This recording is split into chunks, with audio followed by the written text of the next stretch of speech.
Kaixo gu, Pablo, Martin eta Adrian gara eta gaur lasaña egingo dugu.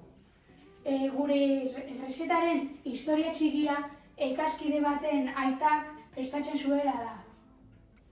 Gure aldaketak dira Bertoko Haragia, Idiazabal Gazta, Txakoli eta Piparrak, hirurenak dira. Gure osagaiak dira haragia, gazta, betxamela, pimienta, txakolina, piparrak, Pasta, baratxuriale, tipula, tomatea, oliba olioa eta gatza.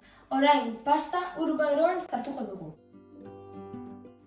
Orain, errauskinean baratxuria eta tipula prestatuko dugu kolorez aldatu arte. Lehenengo oliba olioa botatzen dugu.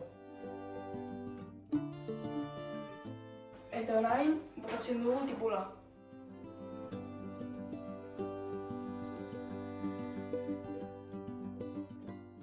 Eta orain baratxuria. Orain, tipula eta baratxuria aldatu denez kolorez, Haragia botako dugu.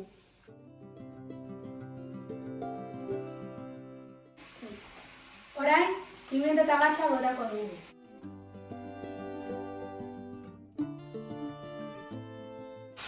Orain, gure aldaketa nagusiak botako ditugu. Piperrak eta txakolina. Txakolina bakoa da eta piperrak gure irakaslearen baserrikoa. 3 deitzen da.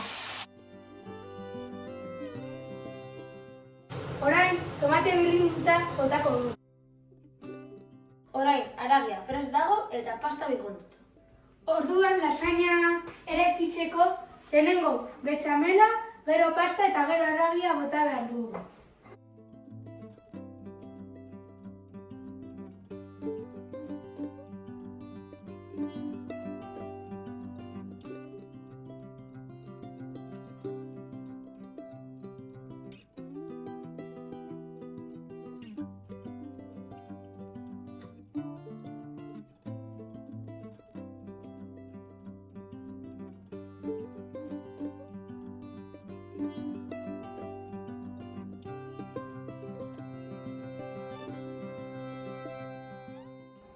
Orain, bigarren solairua osatuta dago eta betxamelerekin estaliko dugu eta gazta botako dugu. Lasaña eraikitzen hasi berriko labean berotzen hasi dugu 220 gradutan. Orain labean sartuko dugu grilarekin jarrita. 15 minutu.